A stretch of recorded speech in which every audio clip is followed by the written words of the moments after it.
Let's take the far one.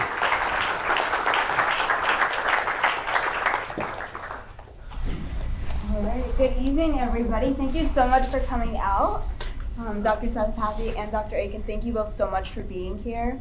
Dr. Sethupathy, we'll start with you. Thank you so much for flying in, especially with all of the weather mishaps. So we know that you're a professor of genomics, but for those of us who aren't familiar, can you tell us a little bit more about who you are and what you do? Yeah, sure. First of all, let me just say thanks to the entire Veritas team for this invitation. It's an honor to be here. It's wonderful to see this packed room. Thanks for choosing to spend your evening this way and in conversation with us. So really looking forward to hearing your questions as well. So Elisa, thank you for the question. So genomics, physiological genomics, what is this? Genomics has its root in genome, which is really just the full set of our DNA, which is present in almost every cell of our body. And I'm interested in how the DNA works, essentially. How does the genome function? We like to think of it as a blueprint for how our cells and our organs function, right? But how exactly does that work? And it turns out to be a lot more complicated than we ever even imagined. And every time we sort of figure something out about the genome, there's a whole other layer of complexity that we uncover that I suppose is job security. But we're really interested in how DNA works and the way that it ends up governing really fundamental physiological processes in our body, like how does the liver metabolize drugs, or how does the pancreas know when to secrete insulin? A lot of this traces back to the information that is coded in our DNA. And so that's a lot of what I study. And how does your life outside of university, outside of your work, play into that as well? How does it influence it? Well, I think in a lot of ways, but I might maybe focus on one or two things just to be pithy about it. I think I'm a person of faith. That is my starting point for this conversation today. It's my worldview that there is a God. And so I've wrestled a lot with what it looks like for my faith and my work as a scientist to be integrated. And I think ultimately I have found that my scientific work informs my faith, and my faith informs my scientific work. And here's what I mean by that really quickly. So by my science informing my faith, I think that the discoveries that we make, it adds this sort of wonderfully surprising color to the things I believe. My favorite scientist is Johannes Kepler, a 17th century polymath. And he believed, even though he was a physicist and astronomer and mathematician, that he was really a priest, that he was dispatched to uncover hidden mysteries in the world and then go and share that with other people and celebrate it. Right? It's sort of what he thought the meaning of his life was. And I've tried to think about what that means and how I can pattern myself against that, because that's very compelling to me as well. And I'll just give you an example of the ways in which I try to do this in my teaching as well as in my work. I mentioned that I study the genome, right? The full complement of our DNA. Well, it turns out that over the evolutionary process, little pieces of viral DNA have integrated into our genomes, right? So we could take any one of your cells, extract DNA, and read across, and we'll be going across and suddenly hit a piece that's actually originated from a virus that infected our ancestors long ago. Right? Well, it turns out that some of these little pieces of viral DNA have helped shape the development of the human placenta, right? Which I think is just fascinating, right? Here you have an organ that is critical for the protection and the nourishment of a developing child in a mother's womb. And viruses or pieces of viral DNA might actually be critical for that to take place. To me, it doesn't push God out or contrast with my faith. It actually just adds this really beautiful color. So when people say, well, how do you reconcile that with Psalm 139 that says, God is the one who knits us together in our mother's womb? Well, I think the way I reconcile it is, who is to say he can't use viruses to accomplish that, right? And so I think these are sort of really wonderful and creative ways that I get to experience on a daily basis of how my science and my faith can intersect. And there's a lot more I can say about that, but I'll leave it there. Yeah. No, thank you. That's really fascinating how you can approach it from your worldview, and with the idea that we were created, but also viewing scientific in light of that. So Dr. Aikin, you are a philosopher here at Vanderbilt, and a good amount of your work is on epistemology, which is the question of how we know things, the justification of belief. So could you go a little bit more into that and into what you do here at Vanderbilt? Elisa, thanks for the question, and thanks everybody for making it out on a cold night. Bundled up and coats deposited. I also want to express a lot of gratitude to the Vanderbilt students putting this on and to the invitation. As a teacher here, it's really a great honor and humbling to be invited after you've seen me in class so many times, getting mad at you, to be invited. There's a couple laughing in the front, they know how it goes.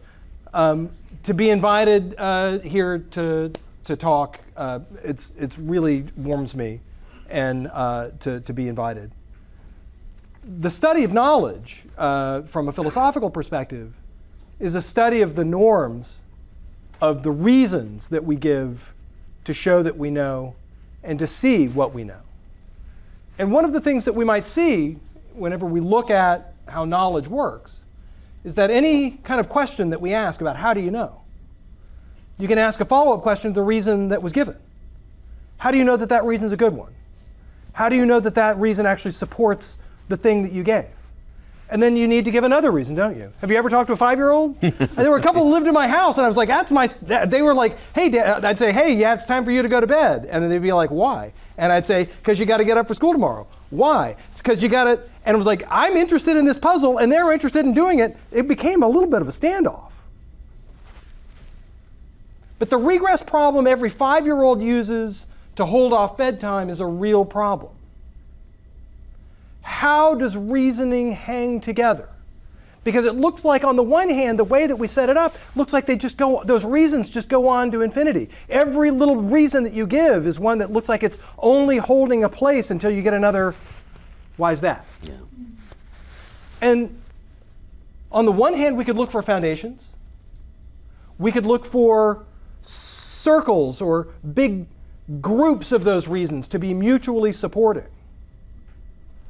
Or we could look for ways that those reasons can continue to be unfolding, and our questioning and inquiring exfoliates what looked like a good reason into a new question.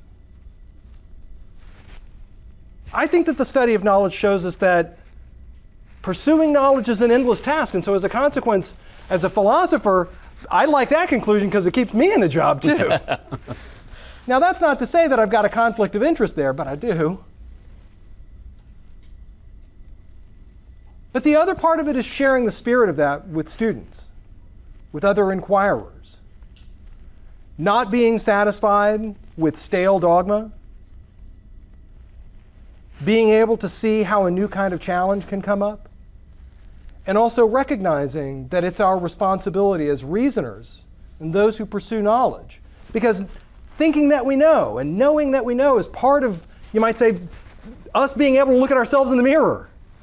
It's part of our self-worth, being able to say we're a knower of things. How do we know? Yeah. There's a responsibility. That's an interesting dichotomy of you want to know things, but also your field rests on the fact that we don't know things. Absolutely. Got to be okay with skeptical conclusions. Yeah. Because one of the founding fathers of philosophy, Socrates, one of his core insights is what looks like a paradox, but may be one of the deepest thoughts ever, is that wisdom is knowing that you don't know. Yeah, can I riff on this knowledge? Time to riff! Yeah, this is really cool. I wasn't sure if you were going to go there, and I think this is really fun because this infinite regress problem is one that I've thought about a lot too. And I'm just going to say right off the top, I'm not a philosopher. That is Scott's domain. I'm not going to act like I'm a philosopher. But there is a philosopher and really a polymath who I've studied and found very interesting, Blaise Pascal. And he talks about this infinite regress problem from a mathematical proof standpoint as well, right? He says, people think of mathematics as being sort of a rigid set of formulaic expressions and, it's all kind of neatly laid out. But the reality is, anytime you write out a mathematical proof, it's exactly as Scott is saying, right? Like you need one statement to back up another statement and so on and so forth. Well, where does this end, right? And mathematicians typically just say, well, look, at some point, we're just going to take a set of things as axiomatic, right? And we're going to call them axioms or postulates or whatever. And that's our starting point, right? And so we can go as far back as those and work from there, right? And it led Pascal to think, and I wonder what you think about this, Scott, but it led him to say, there must be other ways of knowing, right? Like this consensus that we're able to develop in saying that those are axioms and most of us are more or less comfortable with those being axiomatic, suggests that there may be other ways of knowing outside of just, propositional or logical or reasoning based. Like there are some things that he called, I think, intuition or matters of the heart. But I think what he meant, as I understand it, is more like these are instinctual. These are kind of, we come up and we have a shared experience. Maybe it's part of experiential knowledge, but we all kind of say, yeah, time is real, or there is space. These aren't things we're necessarily proving to each other. We're sort of taking them axiomatically. And I like that because it does suggest that there are other ways of knowing. Doesn't necessarily say what those ways are, but it does give you some room for the fact that maybe logic isn't necessarily, or reasoning may not be the only way to arrive at knowledge. Yeah, asking why. Reason is in some ways a kind of universal acid. And one of the worries is that the universal acid of why tears out the foundations, empties us of being able to answer. And so finding starting points that we're comfortable with, that we've got some reasonable confidence in, is a strategy. What's required, however, is in some ways also an honesty about them being starting points that are our best guess. Yeah.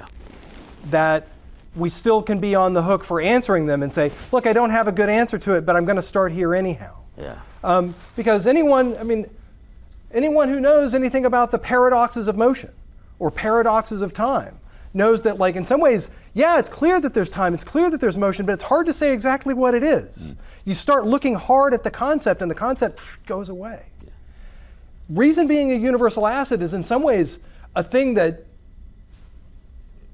maybe is a kind of way that we transcend ourselves. We pull ourselves up and look at ourselves. We look at ourselves and we ask why we believe those things, and sometimes just in terms of causes.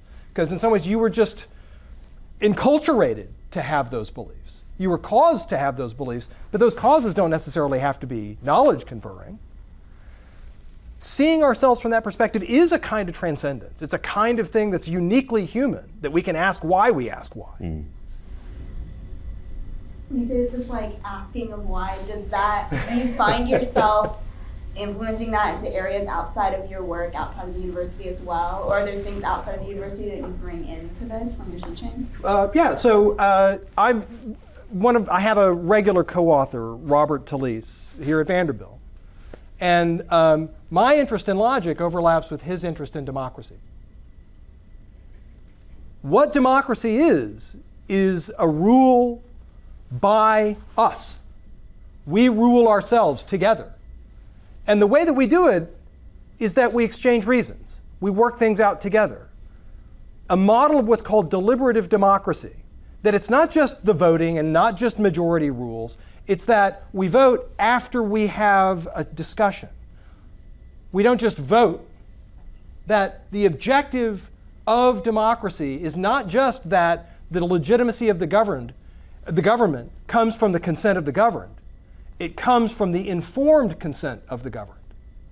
The capacity to be able to ask why, not with just things that not just with things that we know, but things that we do, increases the intelligibility, not only of ourselves as individuals. If you've ever met someone who you're like, you ask them why they did something, they go, "Rrr." we shouldn't live that way as ourselves as individuals, and we certainly shouldn't live that way collectively as a government.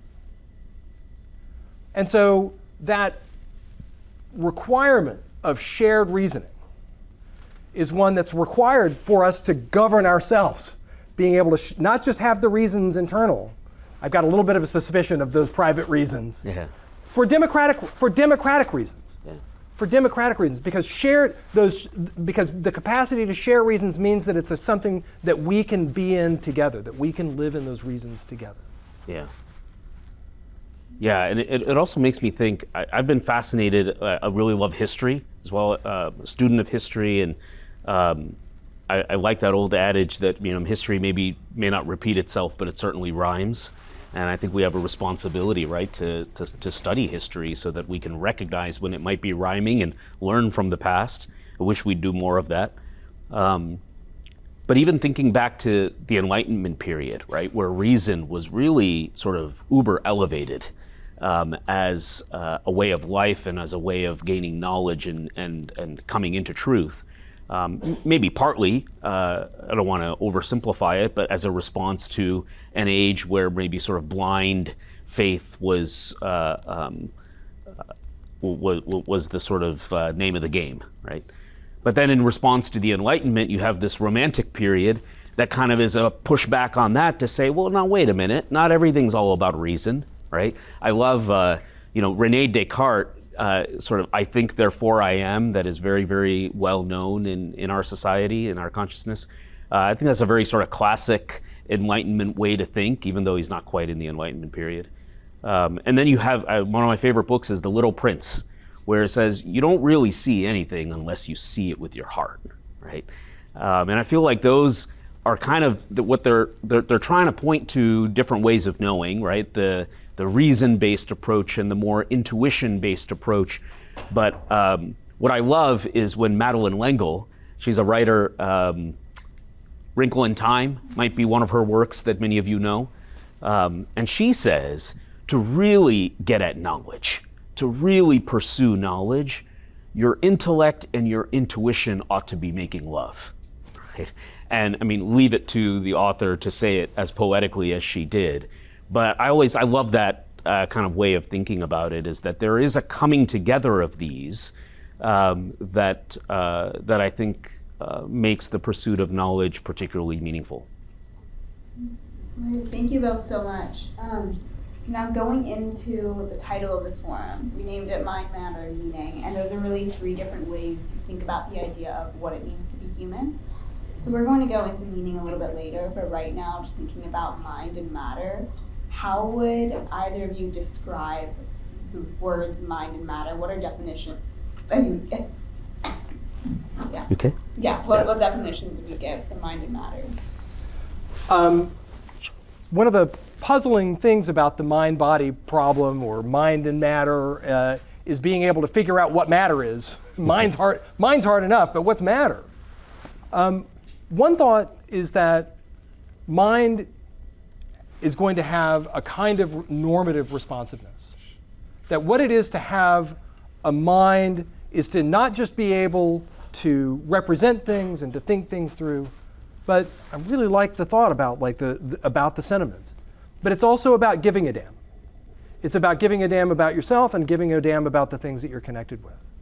And so any of the ways that we're going to be able to think about how a being reconstructs itself and sees itself, it's in terms of being able to preserve itself too. And on the one hand, that's not just with plants, right? Plants in some ways give a damn too, right? They don't like getting eaten.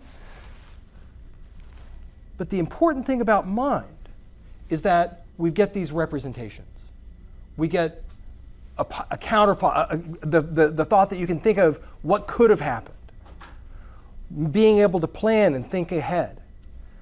The capacity to be able to represent the world in terms of possibilities and situating yourself in that world.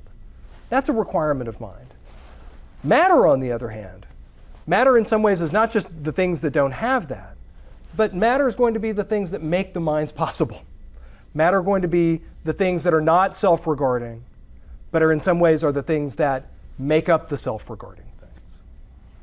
Yeah, that makes a lot of sense to me. And also, as a scientist, we typically think about matter as, we're studying the cells of the body, for example, right? This is matter, right?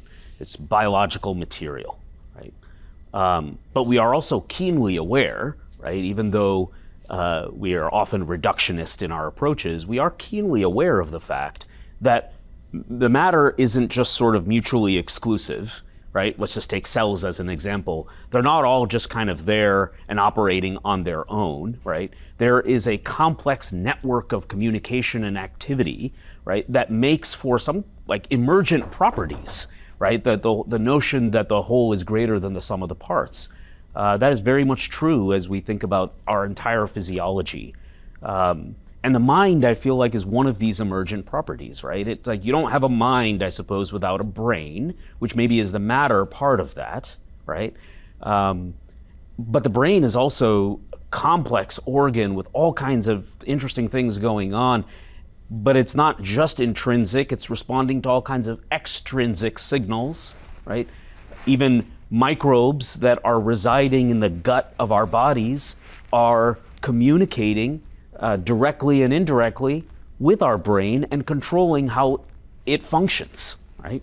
Which then ends up changing our mind, literally, on things, right? As it affects our mood and behavior and satiety and things like that, right? So sometimes it does get hard to distinguish matter and mind because they're sort of on a continuum almost. That was going to be my next question, is would you say mind and matter are two separate things, or can you ever say the same thing is mind and matter? I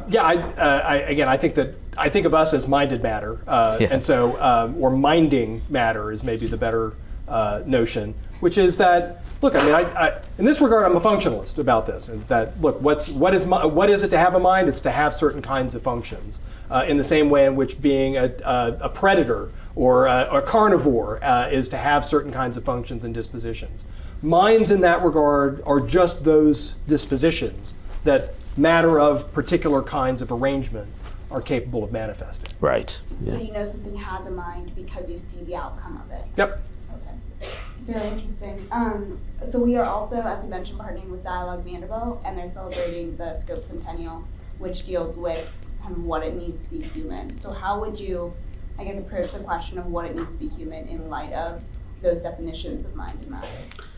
Yeah, that's a really interesting question, and it's a question that I think people in the sciences have long been really fascinated with and still really fascinated with, right? It's a question that comes up all the time, which in and of itself is really interesting. We seem desperate to try to find a distinctive, right? Because we all seem to sort of think that there is, but we clearly are having trouble figuring out what that is, right? Having an identity crisis as a species. Yeah, and for a long time now, right? So there have been so many iterations of this in the scientific community. For some time, people in the sciences thought there were behavioral features of humans that were specific enough to humans that that's really what sets us apart. But more research has really just uncovered that that's actually more pervasive in the animal world than we realized. Right? Then we sort of went to anatomical features. Right? Same kind of sticky problem there. Then we just kept digging deeper, like, well, maybe if we went to the cellular level, right? Then we realized that, probably half the cells in our body are not human at all and are microbial, as I just alluded to, and like that blew our minds. We're like, well, what does that mean, right?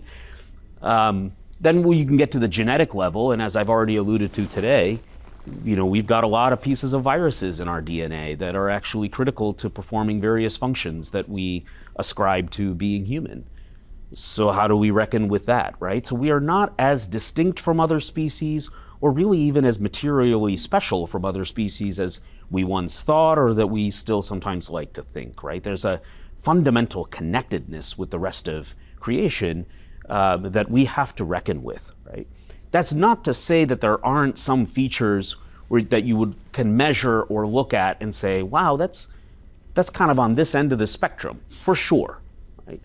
For example, it was recently shown that dendrites, right, these are these arborous extensions at the end of neurons, are way sort of bushier and longer in human beings than even our primate cousins, right? And certainly other species as well. So that's really interesting. I think it's a cool discovery. What exactly could that mean for cognition and complex thought is a really interesting question that neuroscientists are addressing and should address. But it's not really that satisfying at the end of the day, because it's more of a spectrum issue, right? It's not a qualitative distinction. It's a quantitative thing. And certainly there's overlap with other species.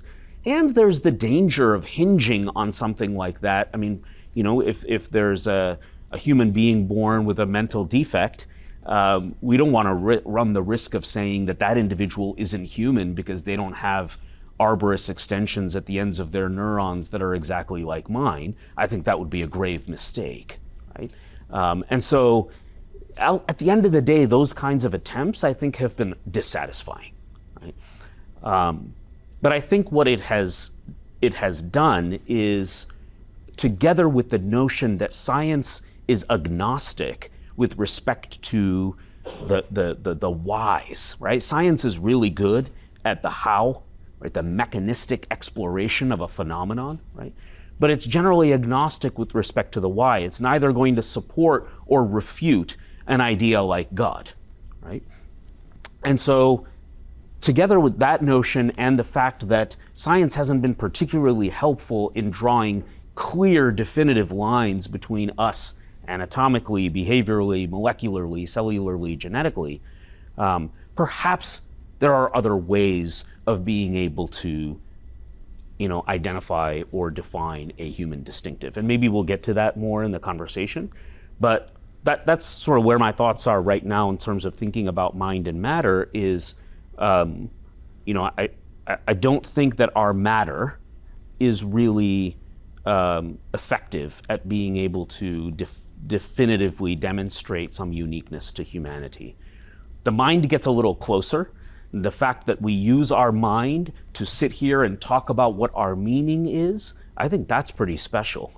And I don't know of other species that are organizing Veritas forums to talk about what the meaning and the purpose of our lives might be. I think that's getting a little closer to the human distinctive. But maybe we'll have a chance to talk more about that. Yeah.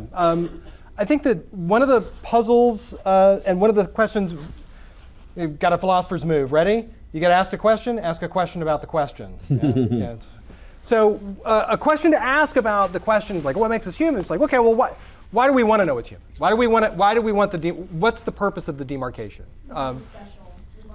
Yeah, okay. So, it's for the specialness. Got it.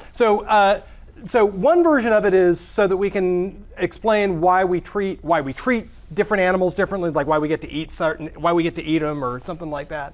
But if it's like, okay, what makes us special? Got it. And I think that exactly what you had said, Praveen, which is, look, the capacity that we have to ask what we're about.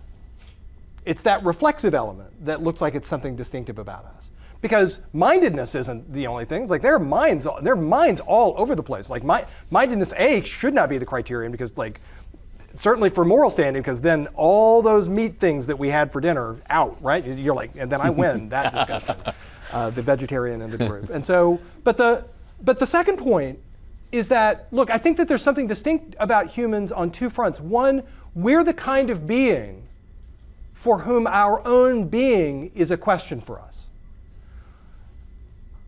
Whenever you're growing up, the thing that mattered the most to you is, who are you? Who are you? What am I? What am I supposed to do? The purpose, not just the purpose, but just who you are now, what you're on the road to, where you came from. Who you are is a question. You ask that question about whenever you do the 23andMe, whenever you do that, like, hey, I want to find out where my genes come from, or I want to know. Whenever you follow up with your grandparents, or whenever you sit down and you even look at the family photo album, you're looking at where you came from, trying to figure out who you are. It means something to you. Who you are is a thing that's a question. And the thing is that cats are existential in a different way. They don't have existential crises. A cow has never been like, what am I? They just say moo and eat grass, right? We're the kind of beings that have existential crises, and in some ways that makes us distinct, but that also makes us tragic. That who we are is something that we want so badly to know. We want so badly to know. Tell me who I am. What am I? Give me a purpose.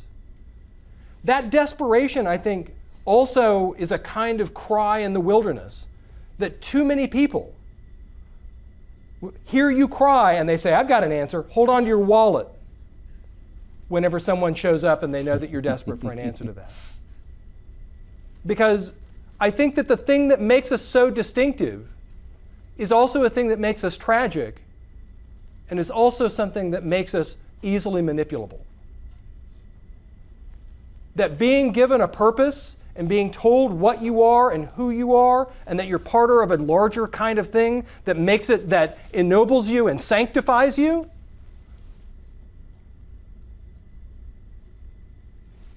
I'm suspicious whenever folks come to that with me. I'm a skeptic.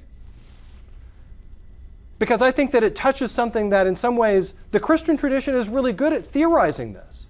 Our fallenness and the cry in the wilderness is a good way to be able to capture that existential lostness. But I'm unsure that it's the right story as to what kinds of beings we are. I think that they theorize how lost we feel. I think there's something right about that. We were just bonding over St. Augustine over dinner. I think that there's something right about that tradition, about the problem. Yeah, I think it certainly makes us very vulnerable, doesn't it? I think it's what sets us apart, right? This notion of us sitting here and wondering about who we are and what we're supposed to be doing and what our purpose is. There's a noble kind of element to it, but it is also tragic in the sense that it does make us very vulnerable. And I hear you there, yeah, loud and clear.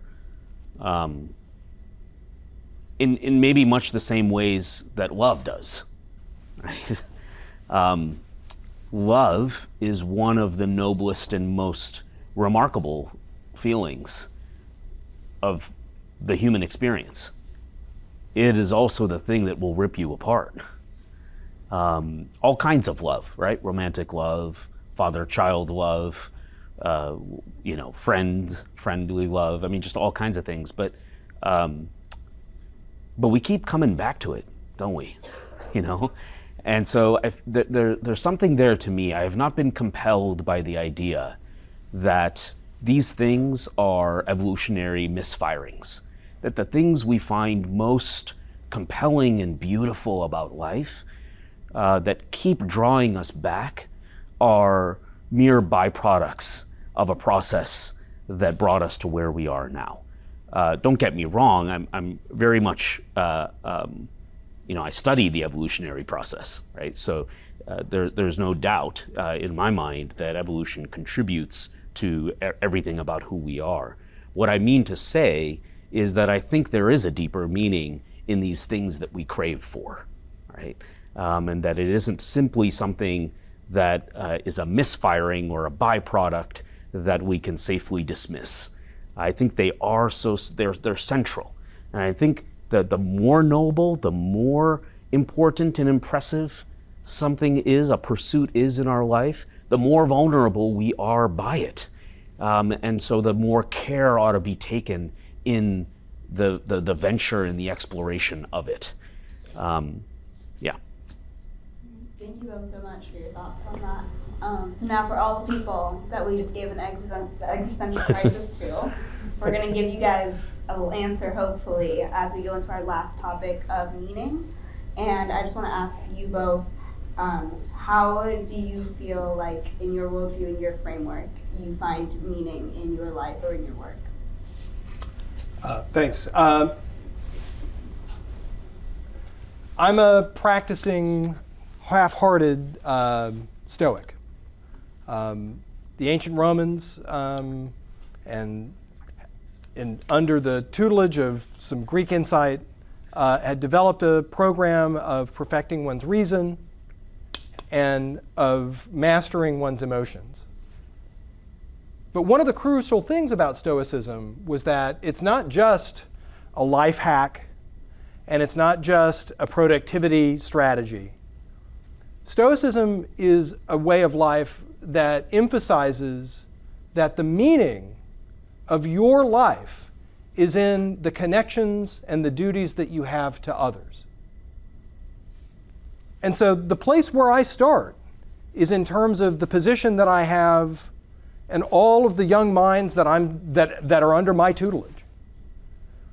Anyone who's been in any one of my classes knows that I put everything into every hour of my class.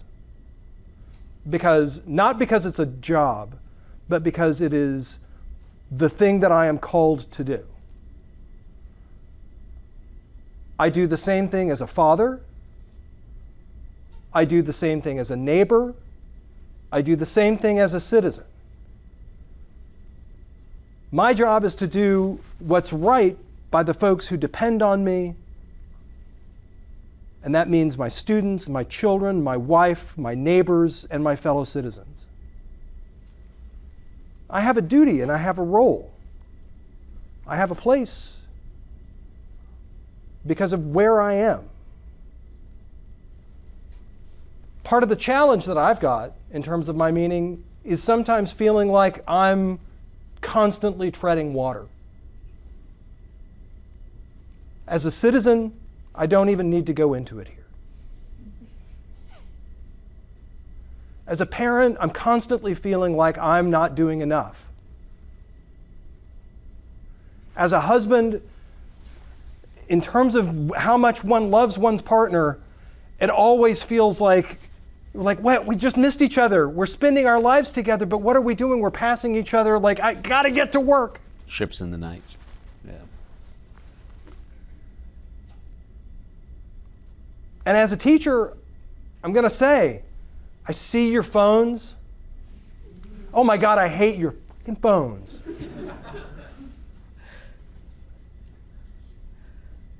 And so even in the place where I can find a little foothold of meaning, I'm always feeling like it's slipping away. I'm always feeling like it's a little failure.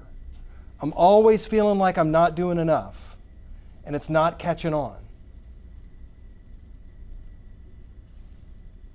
But the duty still remains. The duty is to continue to do my best. Who knows John Polkinghorne? Is that name familiar to anybody? Oh, that makes me sad. So John was he was an Anglican priest in one part of his life, and he was an award-winning physicist in another part of his life.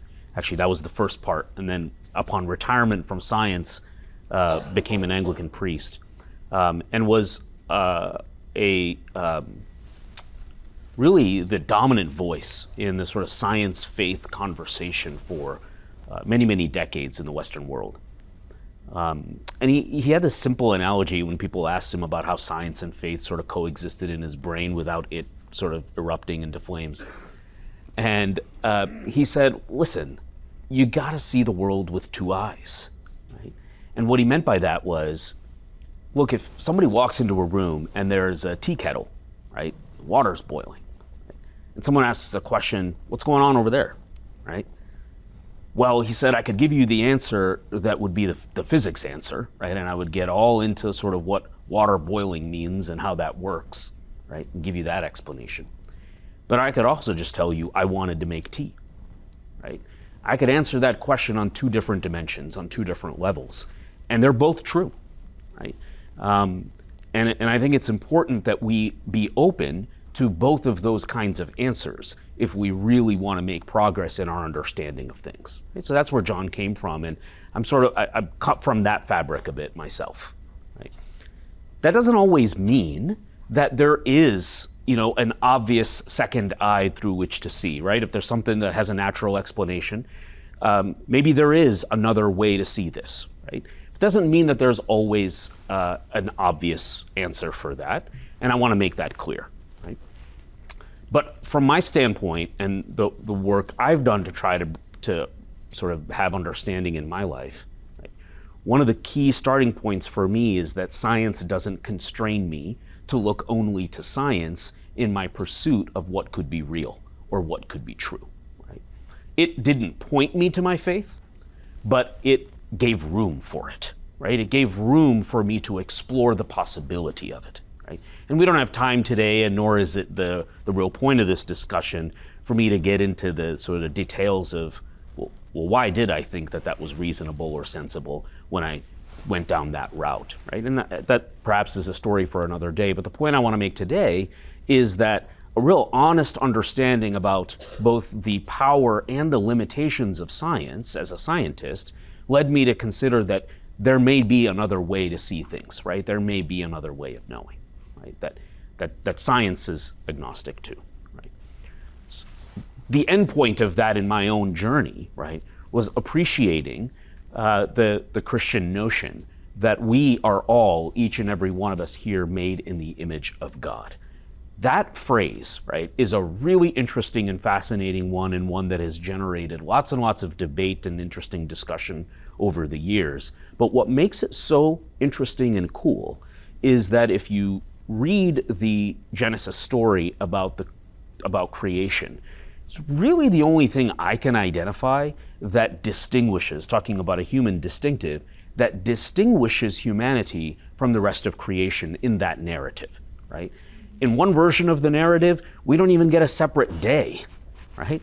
And if you look at all the other pieces, it's pretty consistent with the notion that we're mostly just like other animals, right? And even Ecclesiastes and other parts of the Bible say, well, from dust you came, and to dust you will return. There's this emphasis that when it comes to the stuff you're made of, you're really not as special as you might like to think, right? But this image of God thing really stands out, right?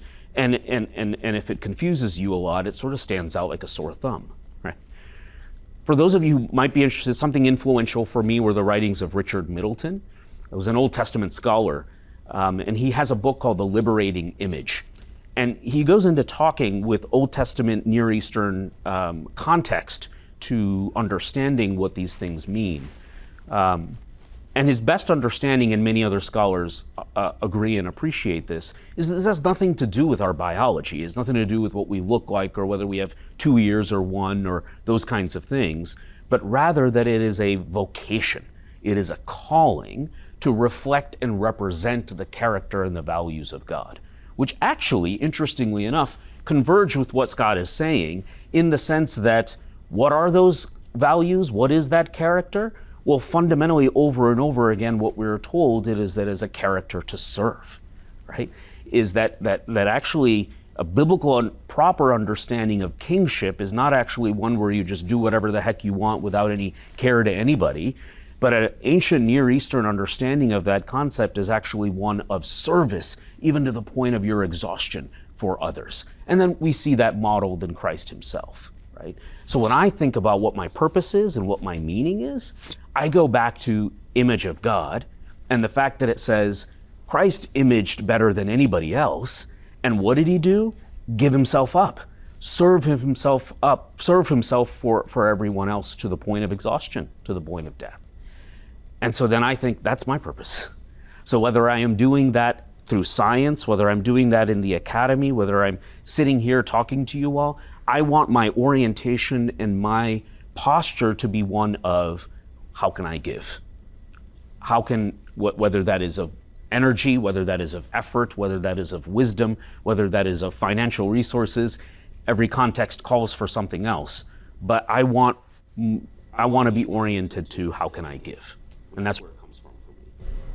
So it sounds like you have some different ideas, but you also That's pretty busy. and serving. But that leads me into my final question for both of you, which is, do we get meaning out of doing something, out of our duty, out of serving, or do we just have meaning just by being?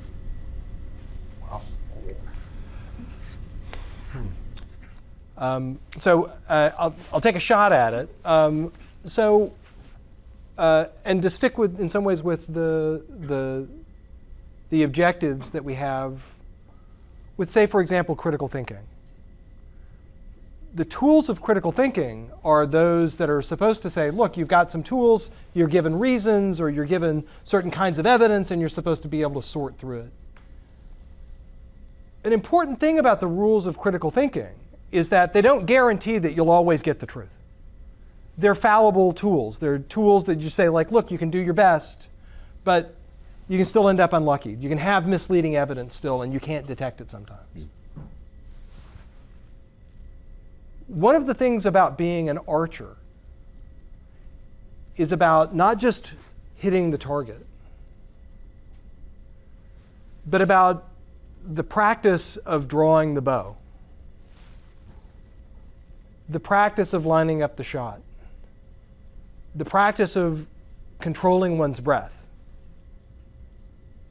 and releasing at the right time. A gust of wind can take that arrow off its course.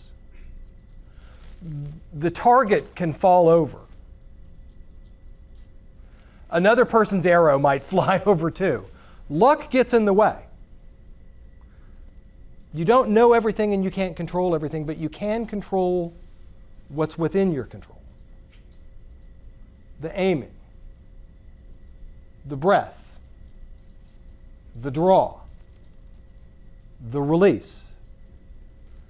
Those are the things that are within your control, and those are the things that are the things where your meaning matters.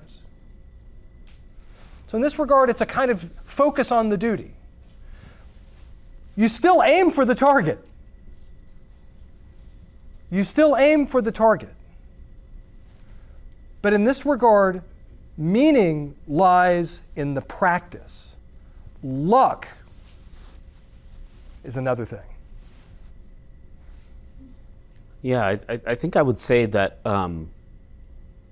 sometimes we are fond of saying that we each and every person in this room has meaning, right? For example, but I think what we mean is that we have the potential for meaning, right? We still have got to do the work, and I think it's a little bit of what Scott's getting at too. But I think there's potential for meaning in just being. But I think for the life to really have the meaning it was intended, I think you've got to go grab it. I think you've got to pursue it. You've got to run the race. And all these other kind of metaphors that, for example, Paul uses in the New Testament, I think all of that point to the fact that there is work to be done to achieve that meaning and to live out your purpose. I don't think you can just passively exist and have fulfilled your meaning. So go work well and go achieve your meaning. Yeah. Yeah, get to work. Well, I think they both deserve a huge round of applause.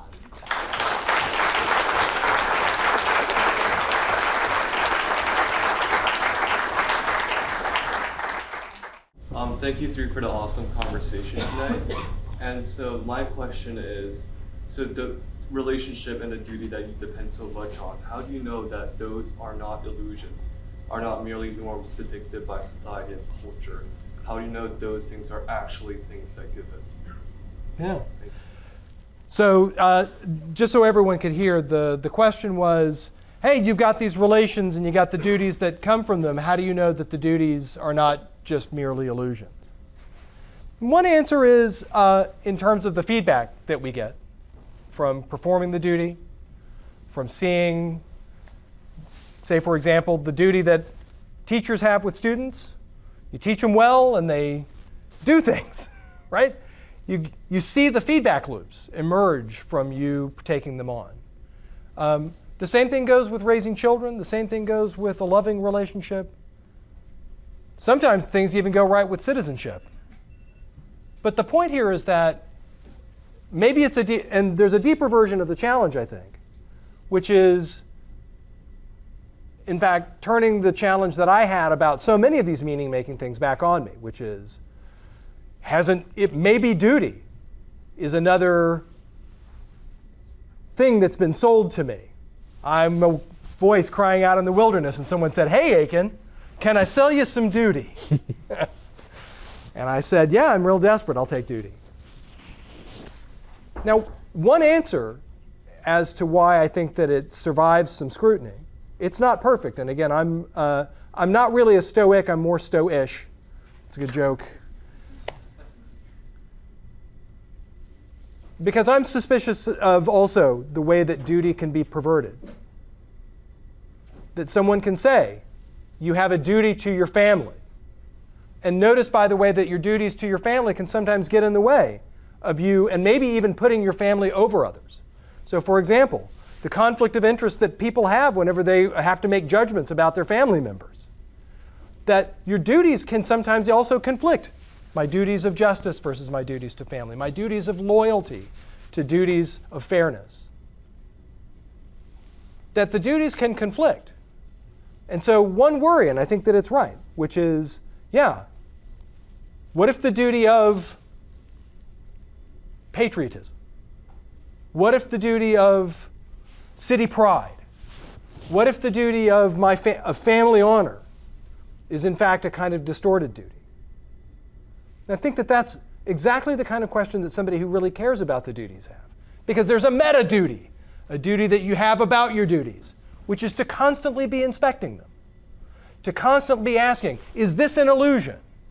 Can I live up to this one and live up to the other ones that also look good?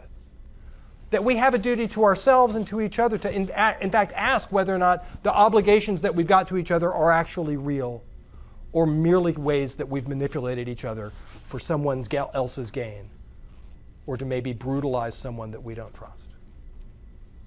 Yeah, and two quick follow-up things I would say to that also are that going back to earlier in the conversation when we talked about propositional knowledge and experiential knowledge, most things I've encountered when I'm sort of pursuing truth about something involve both. And and I have the opportunity to be able to say, is my intuition consistent with my logic? There's an opportunity for that, and so there's an internal consistency that you can look for as well. But also other people's shared, that other people are doing this too, right? They're pursuing truth in some similar dimensions as well. And so this comes back to the idea of axioms. They're only axioms because the vast majority of us have said, yeah, that makes sense, right? And so there is some dependency with other people's experiences too. Yeah. And I want to also bring up this concept of the myth of certainty. I think we're always, we want to be reasonably confident in something. Those may have even been words that Scott used. And I think that's the wise approach. Certainty is a myth, I feel like, right? As we embrace a truth and live in it, right? It can feel more and more true, right? And that could be because we are really having a lot of experiential knowledge, right? It could also be because like we just shed all the other ways of thinking and are only thinking about this, right? So then I do think that questioning and sitting up every now and then to say, okay, where am I in this space? Am I, allowing other people, being accountable to other people, questioning you and why you believe what you believe? That's why I think those things are all really important, because they contribute to ensuring that you're not just got your blinders on. I like the certainty is a myth. I want to put that on a t-shirt. It's a book for those of you.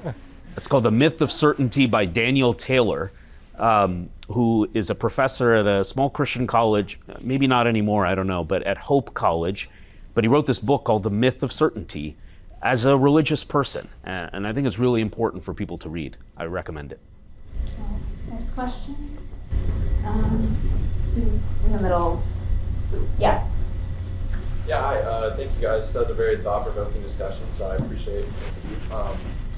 I'm just curious, during the question about meaning, you discussed the analogy of an archer aiming at a target, and the duties related to the act of archery. They strive towards the target, but there are other factors that will interfere with the reaching of that target. You also mentioned recently the idea of meta duties. So we have a responsibility then to follow up to ensure in some way, I guess, you were hinting at, reach the target. So I guess my question would just be for both of you guys. How do you know if you're aiming for the right target? Where do you get the source of that target? Yeah. So yeah, meta duties. So it's kind of got that meme element to it. It's like, hey, I heard you like duties. I got a duty about some duties, so that you can follow up on duties. So yeah, so the challenge, I think, is the pursuit of knowledge. That being able to answer critical questions is part of the good life, is part of a meaningful life. That one of the challenges that we've got is to start with the thought that we're the kind of creature that our own being is a question for us. What am I? What am I supposed to be doing? What's my purpose? And that part of us, what's the strangest element is that even whenever you got answers, you almost have to sort of work really hard to shut out the questions, right? Even whenever you got answers, you have to work really, really hard to shut down the questions. I think that there's something right about that. I think there's something right about the questions nagging at you. And that you need to be able to answer them. And that you have a responsibility to yourself and others to make sure that these duties are not illusions. Or that you haven't just say, I did my best, and then I'll walk away. You want to make sure that you actually were successful at it. That doing your duty matters, but also you got to follow up on whether or not you actually hit the target. I think that that's right. Because the same thing goes with teaching, the same thing goes with parenting, which is to be a dutiful parent isn't just to say, I did my best. It's to follow up. To be a dutiful teacher isn't to say, I did my best, and then it's to follow up. I think that that's right. I think that in this regard, we've got duties to not just to be able to do our best in the moment, the aim and the draw, but then to be like, hey, did it work? Because if it doesn't, then you've got a duty to work on your aim and your draw.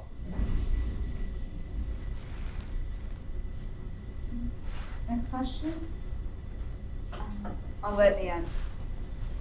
Thanks for the conversation. And Dr. Aikin mentioned that we of humans have such uniqueness of having meanings and having duties, and which you mentioned that makes it tragical because we are constantly questioning ourselves of such meaning. And does that mean that our ultimate end or purpose is tragic if we're following that logic? Yes. I think we're tragic beings. I think we're tragic beings in the sense that you know before you start even getting to answers that you are going to be there after the answer. That the you that can't stop asking why is still going to be there. Almost every experience that I've ever had whenever I talk about the regress problem with anybody, I always keep an eye on how they physically respond to like the third or fourth why. Do you know why? Because they start getting ready to hit the kid. That's funny and tragic. Because we all know that in some ways that questioning is natural. What happens to be enculturated is to try to beat the questions out of you, to be brutalized to a point where you're afraid to say it out loud. Why drive this way? Why say thank you? Why do it this way? Why speak this way? Why do I have to go to school tomorrow? Why I oughta?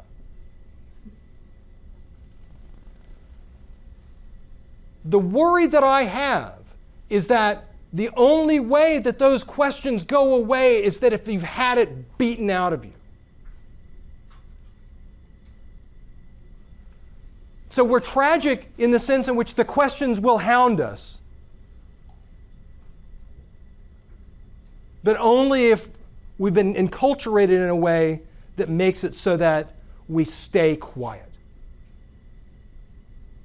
That's a tragedy either way. My heart breaks for us. Sorry, I got real religious. Man, that's not my role. But my heart breaks for us.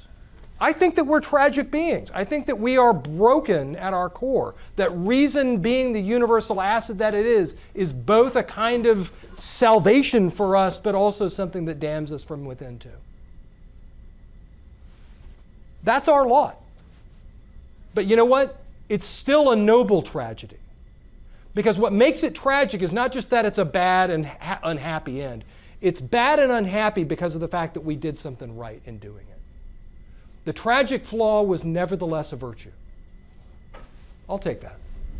I'll take that. Dr. Sethupathy, do you maybe have something more optimistic? My perspective is that there's hope. I actually don't disagree with a lot of what Scott is saying. But the bookend for me of that is that there's hope. One of the reasons why I resonate a lot with what Scott is saying about us being tragic and vulnerable, I think it's true, is one of the biggest reasons why I didn't want experiential or intuitive knowledge, like that kind of aspect or dimension of knowledge that we've been talking about, to guide my faith decisions. Because of precisely the reason that Scott is talking about, right? It's too easy, right? It's too tempting. Because look at what's just happened even in this conversation. We're all desperate for some hope here, right? And when we're desperate, we don't often make the best decisions, do we? Right? And if I could put words in your mouth, I feel like that's... Boy, you're on the right path. Keep going, man. a bit of what Scott's trying to say, right? So it was always really, really important to me that I had some kind of propositional logic reasoning basis for even approaching the solutions that people claimed to have, right, to some of these things, right? In my own life, I was really interested and intrigued by truth claims made by so many different traditions. I was raised as a Hindu for 18 years of my life. And so I actually started deeply engaging religious truth claims more from the standpoint of trying to understand Hinduism, which then led to a desire to say, well, no, wait a minute, all kinds of truth claims there. How do they line up with truth claims and all kinds of other interesting traditions that I'm sort of peripherally aware of?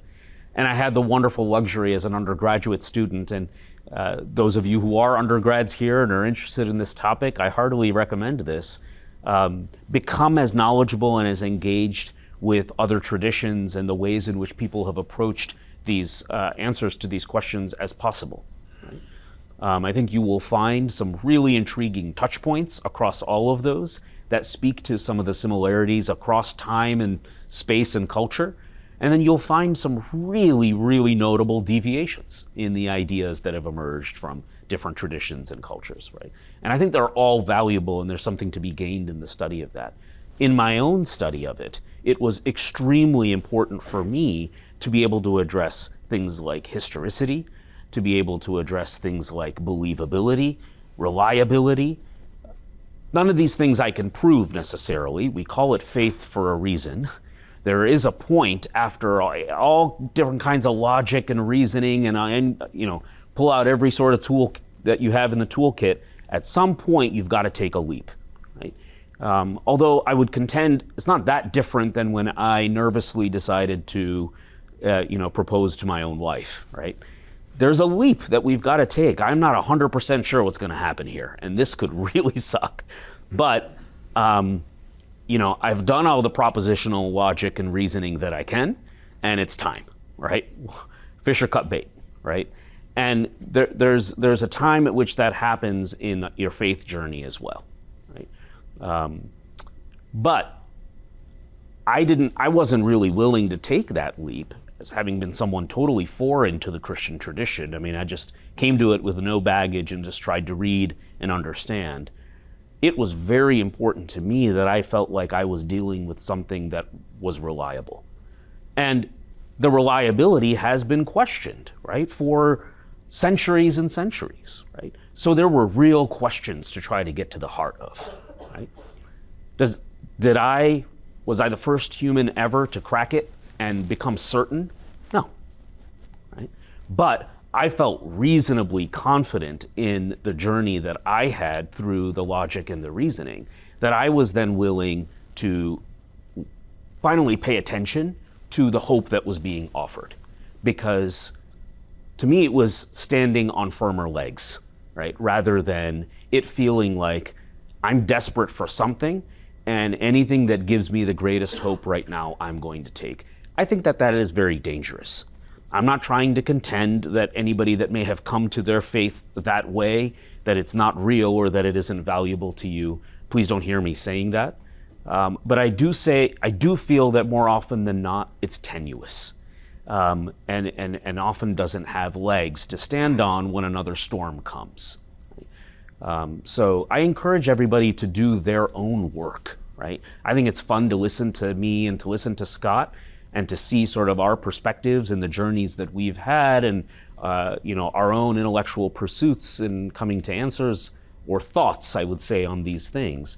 But I'm hoping the biggest takeaway you have is, oh, this is really cool and interesting and important stuff for me to get to the bottom of, and I've got to do my own journey. All right, I think we have time for one more. So, Kat. So, if the meaning of our lives is service and duty, I'm wondering if we also have an obligation to ourselves to give ourselves some pleasure, or if our obligation is to always conduct our lives in the way where the end goal will be about serving others regardless of our own happiness.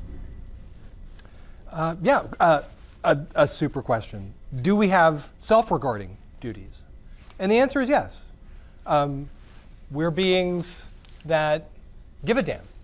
And we give a damn because we've got stakes, we've literally got skin in the game.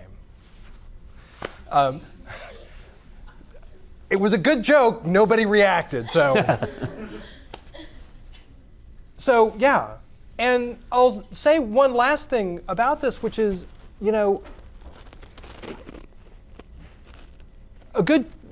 going on about 20 years ago, Rob Talese and I wrote a book titled Reasonable Atheism.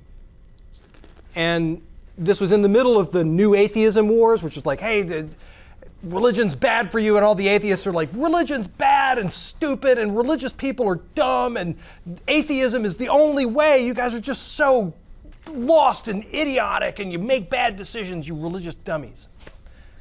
New atheism, look it up. Google's good for you on that regard. And we wrote a book that was effectively like, look, we're atheists, but we don't think that religion's bad for you. We're atheists, but we think that there are deep truths in religious practice that improve people's lives, that ennoble us, that speak to us in ways that can touch the deep questions and the deep emptiness that we've got. We just don't think that there's a God. We think that these are good traditions, these are good ways for us to be with each other, and in some ways being with each other and doing that duty either to each other, to our cities, and to a God that we again don't believe exists, but doing that service is in fact a good service for yourself. Now, by the way, nobody liked that book. The theists were like, yeah, of course religion's good for you. We're right about that. And the atheists were like, what do you mean religion's good for you? We thought you were atheists. And so nobody bought that book, but maybe, okay. Brian Fleming bought that book. I think that was the 2011 sale there. Went to Franklin, Tennessee. Thank you, Brian. Got 15 cents for that. So, but the point. All need to go. Yeah, it's got right there. They're all used copies off Amazon. People just wrote "dumb" at the top of it. But the point is that yeah, we do have got self-regarding duties. But the way in which you find the meaning for you, right, is in some ways looking out. In some ways, you find yourself fed by doing that work with and for others. Nothing feeds me more than being a good father. Nothing feeds me more than feeling like I'm a good teacher. Nothing feeds me more like feeling like I did right by my state and did right by my wife. Yeah, and let me add, my answer is also yes. And let me add a perspective as a person of faith to why. So sort of circling back to earlier in the conversation where I introduced this idea of the image of God, and that it teaches us that our purpose and our meaning is in reflecting God's character and values. And the one that I chose to sort of focus on there was the service part and giving of yourself. But there are other characters and values of God. There's a psalm that that I'll end with here that has always, Psalm 104, I believe. And it's a psalm mostly about that there are created things and that they serve a purpose, right? So there's water, and the donkeys can drink from that water. There are trees, and the birds can live in those trees, right? So it just sort of goes through various examples like that. But then there's one verse, it just stands out because there doesn't seem to be a purpose, like a functional thing attached to it. It just says, the Leviathan was made, and God just delights in that, right? And it just really, it was like, what? It's just this verse about how he just takes this great joy and pleasure in the Leviathan, right? And I went back through the psalm, and suddenly I was like aware of all of these different verses speaking to joy, right? There's like a gladness of the heart, the oil that gladdens the heart, and gushing forth streams and all these things, right? And what I was getting out of that is that part of the purpose is just the pleasure of it. It's just delighting in the fact that we get to be, and that there is so much around us, almost a prodigal amount of created things that we get to just be in awe and wonder about, right? So, as a scientist, I think that's another really interesting kind of intersection point for me, right? Science doesn't detract from my humanity. It really encourages it, because as a person of faith, I believe I'm actually called to take a lot of joy and pleasure. God takes pleasure, and I think we are that unique slice of creation that gets to delight in creation right alongside our Creator.